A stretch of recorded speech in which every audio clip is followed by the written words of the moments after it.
Fox 23 News at 5 starts right now. Thanks for joining us tonight. I'm Devyn Lyon. Shay and Nathan are on assignment. We hope you're having a great end to your week. We're now hearing from families after campus security deployed pepper spray on students during a walkout at Will Rogers in Tulsa. Fox 23's Paige Orr is continuing our coverage with what district policy says and the questions being raised by parents. If you stepped outside this morning, you likely noticed something was in the air. It wasn't exactly the smell of spring. Thanks so much for joining us tonight. I'm Shay Rozzi. And I'm Devyn Lyon in for Nathan tonight. Across the metro, a heavy odor and thousands of people holding their breath. Fox 23's Paige Orr joins us live in the studio. Paige, we all smelt it. You've been tracking the stink bomb in town. A lot of people are going to be breathing a sigh of relief tonight, literally. If you've got a stinky story from this morning, head over to our Fox 23 Facebook page and join the conversation. Fox 23's Devyn Lyon joins us in studio to break down the decision facing the Supreme Court and what local legal experts are saying about the possible changes that could come with the court's decision. It's all arguments right now, but birthright citizenship means if you're born in the United States, you are a U.S. citizen, regardless of the citizenship status of your parents. The change being proposed by the president is changing that status to match the citizenship of the child's parents. Now, if this were to change, it could impact more than just immigrants. Questions were brought up around dual citizenship holders, national visitors, human trafficking victims, and even the citizenship status of Native Americans were brought up in the arguments. Now, national reports suggest there's over 250,000 children in the U.S. born to non-U.S. citizen parents every year.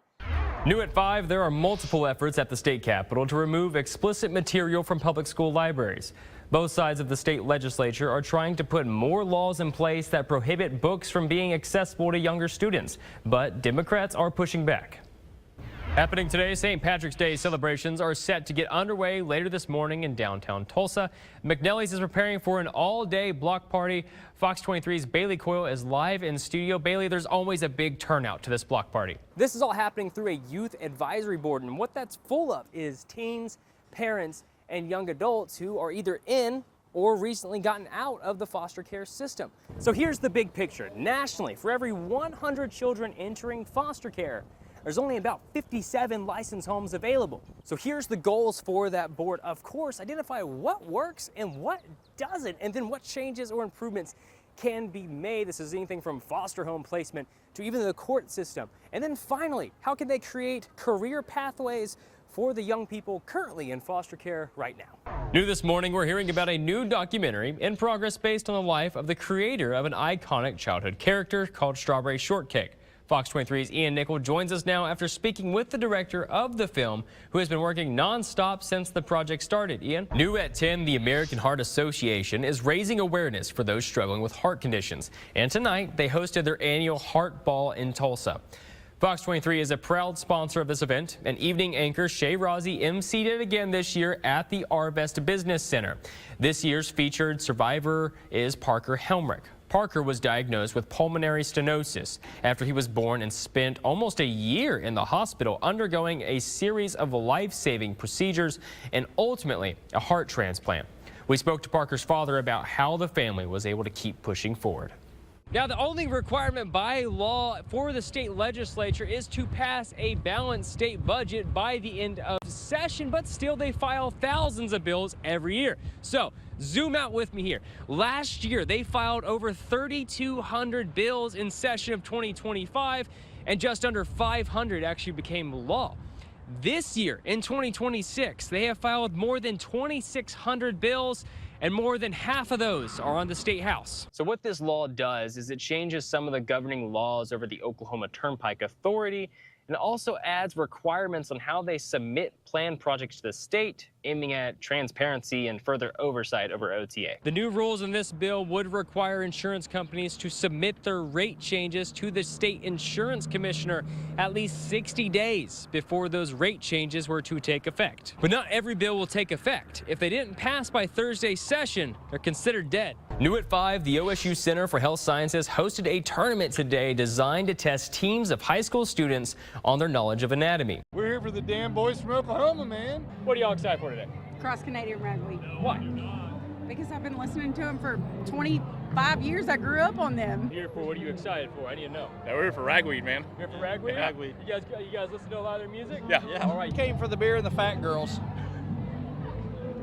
This is my bucket list. Yeah? Yeah. What is your bucket list? Stillwater or the concert? Coming to watch Cross Canadian Ragweed. We came to see Cross Canadian Ragweed, Turnpike Troubadours. Oh, yeah? Yeah. All right. So wait, how long? And Jason Boland. And Jason Absolutely. Boland. And Stony LaRue, of course. You guys having a good time so far? We are. We're from Ryson, Arkansas, and we first met in 2007. And what got me was his MySpace page was playing the Alabama song. Thousands of people are flooding into Stillwater for the 4-day-long Boys from Oklahoma concert. Once you make it to Stillwater, expect to either pay for parking or take the Heel Toe Express like we did. Me and my photojournalist, Brett, we are actually walking to Eskimo Joe's. We didn't want to pay for parking, but if you get here and you don't want to do that, expect to pay at least $40, $60 for parking or wear some good shoes and maybe some better clothes than I did. Tulsa's second annual gaming convention has kicked off at the Arvest Convention Center. The event features gaming spaces for board games, video games, role-play games, and more. Local vendors and artists are also set up to sell handmade art. Here's the big picture. According to Oklahoma DHS, there is 6,000 kids in the state foster care system right now.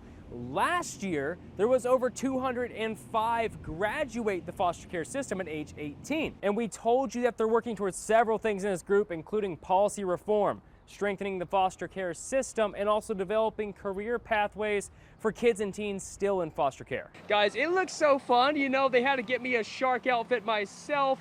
There was about 24 business owners that were out here. It was a very fun and creative way of trying to get some local business to Collinsville. Now, although the case numbers have dropped since the year 2019, several reports show that 14 in every 1,000 children in Oklahoma are victims of abuse. That is more than 13,000 kids in this state. The score right now is 42-15 with just over 4 minutes of the game left to play. I know Union has the ball right here on their own 25-yard line.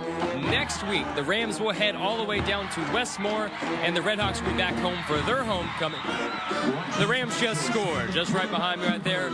Rams just took the lead, 46-15, extend their lead. I'm gonna send back to you guys at the desk and hang out here.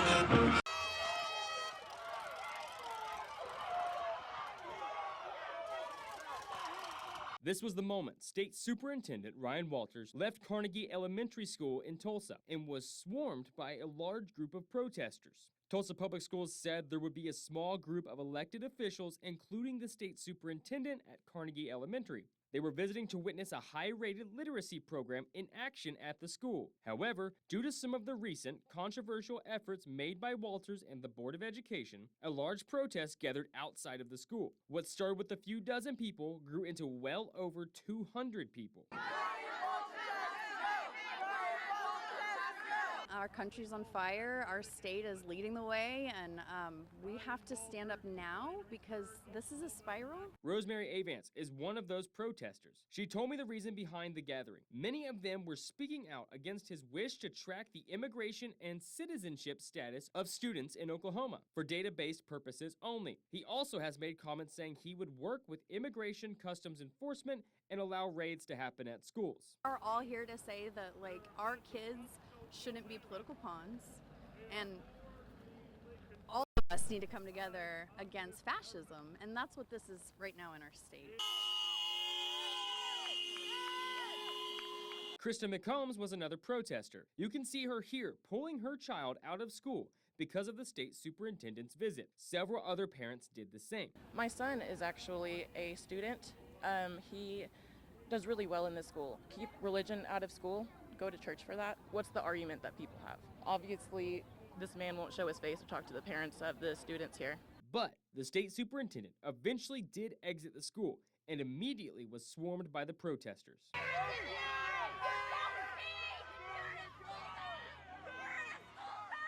The protest did remain peaceful, but Tulsa Public Schools did reassure parents Thursday about extra safety measures taken at all of their schools. Walters' office has yet to provide comment on the protest.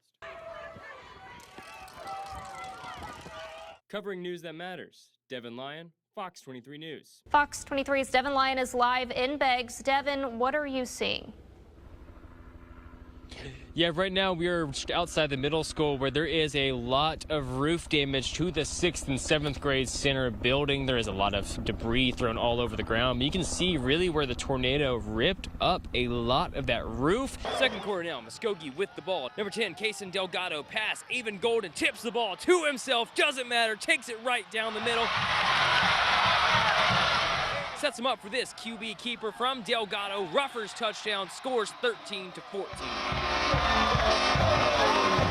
Sand Springs answers back quick. Number 12, Tristan Birmingham racing up the middle.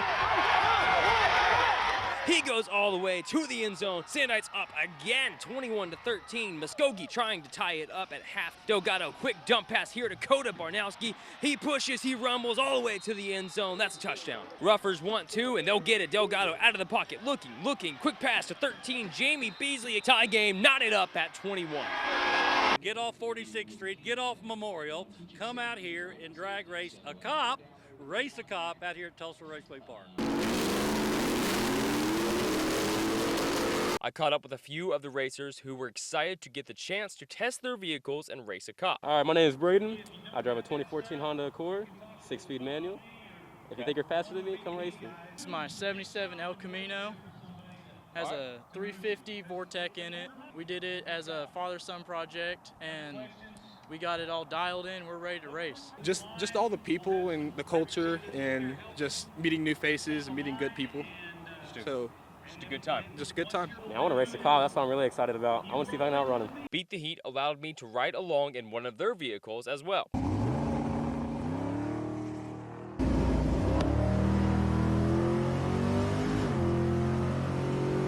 Now, racing went on until about 4 o'clock. You can kind of hear some of it still happening just around me. If you missed out this year, don't worry. It happens every single year. And the Saturday that always happens, there's also the midnight drags at Tulsa Raceway Park. That happens right after, so there's still probably some time for you to go watch some racing. In Tulsa, covering news that matters, Devyn Lyon, Fox 23 News.